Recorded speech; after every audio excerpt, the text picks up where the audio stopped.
It's like the first time I've seen it, actually, kind of a strange kind of way.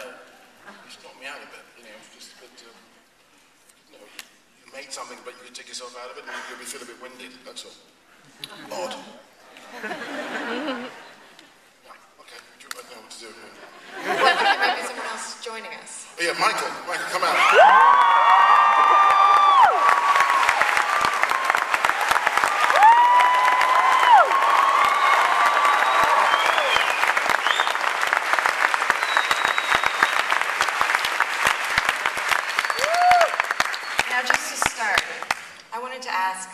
With your debut feature, Hunger, which we had the privilege of screening here at TIFF a few years ago, you took on an overtly political and ideological subject matter. Now with Shame, the film seems to be equally political, if not more so, but in a much more subtle way. And I'm wondering what motivated you to take on this subject matter and in this way. It was just having discussions with Abby Morgan, the co-writer, and we was talking and just through a long conversation. And what it was is, I started off the conversation and said, I want to make a love story, and I wanted to put down the gun. I mean, you know, every film, you know, has a gun and it's revenge and all kind of nonsense, but there's so much stuff going on, you know, indoors, not being sorted. I thought, you know, let's talk about that, and we talked about the internet and you know, this whole idea of sort of pornography on the internet and how accessible it is. The whole idea of sexual addiction as such, and how accessible sexual images are sort of to us every day. 2 clicks on your computer and you're in. And it just sort of snowballed from there, really. And it was just sort of fascinating, sort of. I mean, again, I was also thinking about Lost Weekend, Billy Wilder film about alcohol addiction. I thought, interesting, a film about addiction, but this character needs another person to fulfill his addiction. I thought, that's interesting. There's drama right there. And now we'll open it up to the floor. Are there any questions? Yes, right here. I was wondering if before long takes, if you do any rehearsal, or lots of rehearsal, and then also if you ever get behind the camera yourself. The question is about, before you do long takes, do you do rehearsals? Do you rehearse a lot? And whether or not you get in front of the camera yourself? Is that behind the camera? It's kind of very difficult. I mean, we plan things out. I mean, what happens is, you know, I sort of see what Michael wants to do, what Sean wants to do, and then we sort of work together on it, really. So it's kind of it's a rehearsal, but it's not rehearsal, because again, Michael might want to go left, we have to go left. You know, Nicole might want to go right, we have to go right. So it's loose. It has to be loose in order to sort of work with actors. I'm not interested in choreographic sort of, you know, hand here, arm there, what kind of nonsense. You know, you hire actors because they're geniuses and they can do a great job. So you follow them and see what they do, and you pick up. And then obviously the cinematographer, Sean Bobbitt, who has been working for 10 years, he has a sort of instinct, innate idea of how to do that. And we discuss, and you know, we talk about images a lot. So I don't go behind the camera, but I talk about painting images, and the whole idea of the widescreen. I just love the idea of an intimate situation, but you're still using the widescreen to sort of fill the space, because there's always a relationship with another object or another thing in that frame. So it's always a relationship. There's always a relationship going on within the frame. Any other questions? Yes, over here. Hi.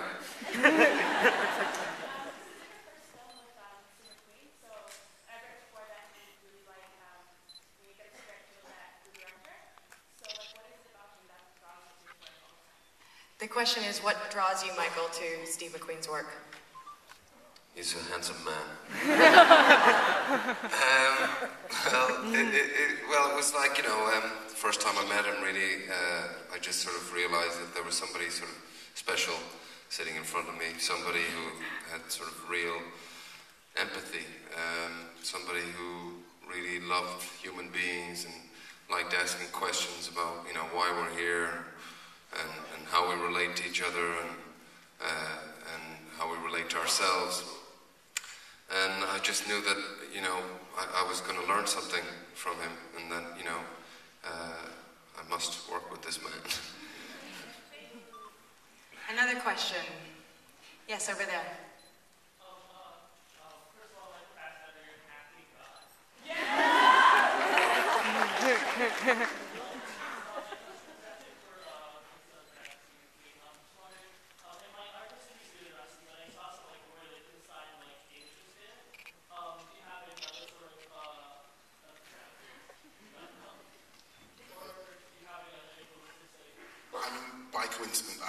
thinking of that. I mean, I'm not thinking about Liechtenstein, I'm not thinking about Einstein, I'm not thinking about Scorsese, I'm thinking about Coppola making a film. It's an interesting question, because often I get asked that question, do you think about, you know, when I'm in the middle of a shot, I ain't thinking about that, I'm thinking, how can I do the best thing possible here at this moment?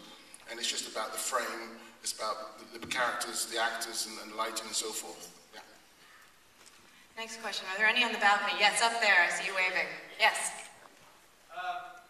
Just being a man from the UK, why set it in New York? I want to look into the reason for that. The question is, why set the film in New York, especially as you're from the UK?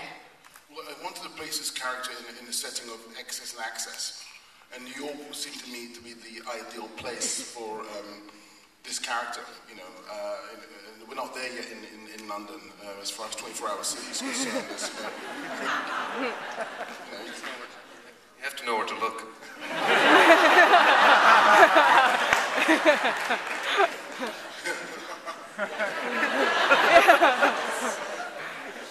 Next question. All right here in the front.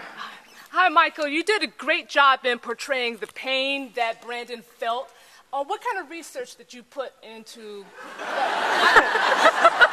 Really? The question for those in the back is, what kind of research did Michael put into the role? I just sort of threw myself into it. No,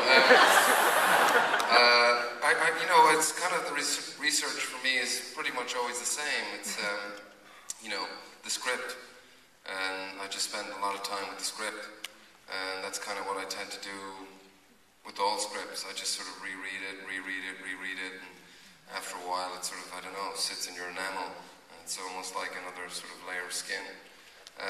And then of course, meeting people, you know, talking about people that are sort of going through this. And then of course, discussions with Steve, and then we sort of, workshop some ideas, and but the bulk would be just sort of with the script, spending lots of boring time alone, sort of, just sort of getting to know that as best as I can. Thank you. Next question, yes, over there. Yes, you. Thank you. Can you speak a little bit to the editing of the film? Yes, I work with an editor called Joe Walker, who's just great. I love Joe because and also I love editing. I love Sam a little bit more, but editing I love second. In a way, because you're away from the crew, temperamental actors, actresses. Your coffee, and it's kind of straight. I'll tell you one story about the editing at the beginning, for example, of Ritual, Michael's Ritual, Brandon's Ritual. So I knew what I wanted. We shot it this way, and the character, the scene in this way. Of course, when I put it together, it wasn't really working. It wasn't gluing. It was just images. Of course, then you put the music on, and I fell asleep.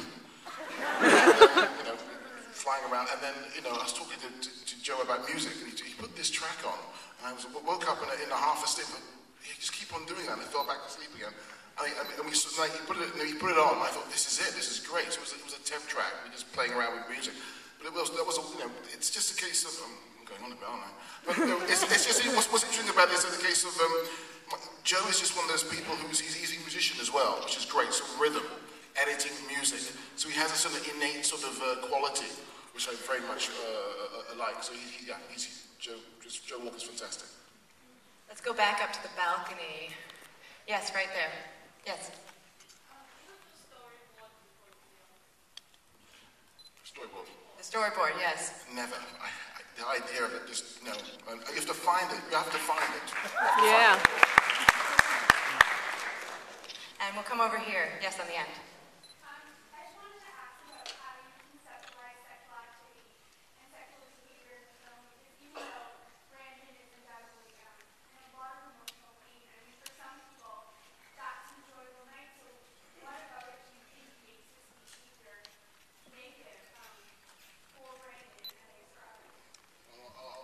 If you could repeat the question. Yes, I think I got the gist of it, and I'll pass on to Michael. Well, for me, the first time I heard the whole idea of sexual addiction, I laughed, as you do, And, it reminds me of the good drunk. Oh, he's great, when he's drunk, he's just so funny. Oh my God. But then, when that guy, the only way the guy gets through a day is through a bottle, then it ceases to become funny. Similar thing with sexual addiction. It ceases to become funny when this person needs sex every moment of the day to get through a day. I mean, there was this wonderful quote I found, which I will muck up, I know, but the whole idea of sexual addiction has as much to do with alcohol addiction has as much to do with, it's a beautiful sentence, but I'm mucking up because I'm a bit nervous. It was to do with thirst and alcohol. And to be an alcohol, oh God, I'm messing my words out, I'm nervous, right? But the whole idea of alcohol addiction and thirst has nothing to do with each other. Just sex has nothing to do with actual sexual activity. So that was sort of interesting for me. It was a need. It's a high, you know.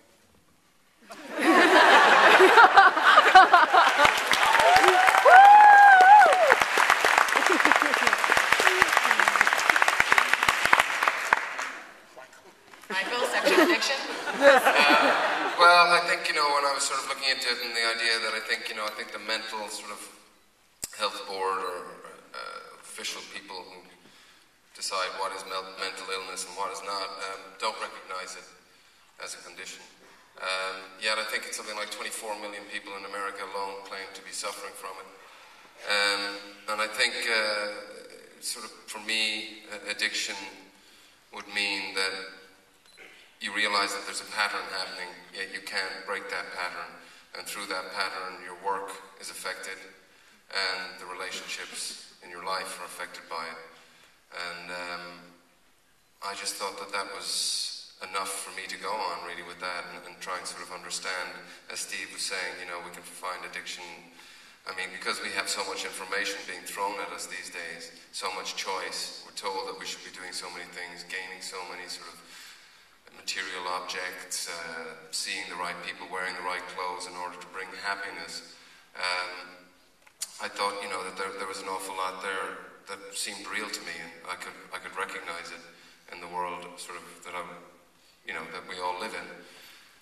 So yeah, it's kind of that idea that it's like it can come through gambling, it can be our relationship with food, relationship to sex, as in sort of this case here, or alcohol or drugs. It's kind of the same thing. Right, another question. Yes, right here. Michael, also I noticed hunger, especially here, you really have to with your character, you really have to mentally and physically expose yourself. How do you go about dealing with that? What's that experience like for you? The question is to Michael about, in both of Steve McQueen's films, he has to mentally and physically expose himself, and how do you go about preparing yourself for that? Well, it's kind of embarrassing, really.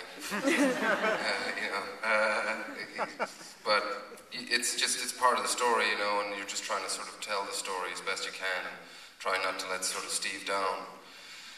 And so, again, it's just really with the same thing with the script. I spend an awful lot of time with the script and sort of discover things and get to a point where I'm very comfortable with the script, so that when I come on set and we put it on the floor, then I can be relaxed and I can be sort of awake to what's going on around me and try not to pre-impose what I'm going to do in the scene or preempt it too much. And but again, it's just the idea of working with the script. And yeah, okay, I have to get my clothes off, so just get on with it, really. Sort of at the beginning you feel a little bit sort of self-conscious. In the end, I'm just strolling around the apartment naked. So, it's just one of those things, really. Any other? Can I just add one thing? Because just the question, it's also to do a lot with free will. We all think we've got free will, but, we haven't. I wish I was a robot. I wish we were robots in a way to do what we want to do. I want a six-pack, But no, that's not going to happen. I mean, I'm trying to biscuit or whatever. And it's the same thing with what's going on with Brandon, what's going on with Sissy. And that's why, unfortunately we live in not the best of worlds, because we keep on fucking up. Then we say, okay, let's fix it. Then we keep on fucking up, and then let's fix it. So it's kind of, it has a very broad brush, the situation. Very broad brush. And we have time for one or two more questions. Yes, right here. I was just wondering what effect your art school experience had on your direction, if you think it's indispensable in your trajectory. The question is about the influence that your experiences in art school had on your trajectory into becoming from moving from a visual artist into a filmmaker. Experiment. Just experiment and, muck about. And I'm like Mr. Magoo on set. Half the time I don't know what I'm doing, and I'm very proud of that, because I just want to sort of find what works and what doesn't work. And often it's the case, you find out what doesn't work actually bloody works. Experiment. Let's get one last question, a good one. Yes, right there. So the question is, what did you find most difficult about transitioning from visual art into film? There is no transition, you just do it. All right, on that note. Michael Fassbender.